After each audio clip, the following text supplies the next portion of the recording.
PhonePe ஆப்ல நீங்க link பண்ணி வச்சிருக்கக்கூடிய உங்களோட பேங்க் அக்கௌண்ட்டை எப்படி வந்து ரிமூவ் பண்றது அப்படிங்கறத டீடைலா அந்த வீடியோல பார்க்க போறோம். பார்க்கறதுக்கு முன்பாக சேனலை சப்ஸ்கிரைப் பண்ணிடுங்க, பெல் ஐகானை கிளிக் பண்ணி ஆல் அப்படின்றத செட் பண்ணிடுங்க.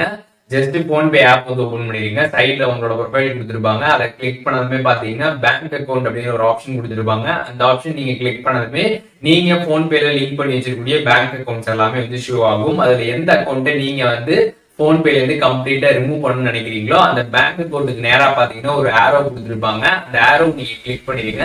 கிளிக் பண்ணிட்டு கீழே ஸ்க்ரால் பண்ணி வந்தீங்கன்னா அன்லிங்க் அப்படின்னு ஒரு ஆப்ஷன் கொடுத்துருப்பாங்க. அதை கிளிக் பண்ணதுமே பாத்தீங்கன்னா திருப்பி அன்லிங்க் வந்து கேட்கும். அன்லிங்க் அப்படின்னு நீங்க கொடுத்ததுமே அந்த பேங்க் அக்கௌண்ட் பாத்தீங்கன்னா வந்து உங்களோட போன்பேல இருந்து சக்சஸ்ஃபுல்லா பாத்தீங்கன்னா வந்து ரிமூவ் ஆயிடும். சோ இப்போ இந்த வீடியோல எப்படி வந்து போன்பேல நம்மளோட லிங்க் பண்ணி வச்சிருக்கக்கூடிய பேங்க் அக்கௌண்ட்டை ரிமூவ் பண்றது அப்படிங்கறத டீடைலா தெரிஞ்சுருப்பீங்கன்னு நினைக்கிறேன். வீடியோ யூஸ்ஃபுல்லா இருந்துச்சுன்னா லைக் பண்ணிருங்க. எதுவும் டவுட் இருந்துச்சுன்னா கண்டிப்பா கமெண்ட்ஸ்ல மென்ஷன் பண்ணுங்க, எல்லாருக்குமே ரிப்ளை பண்றேன்.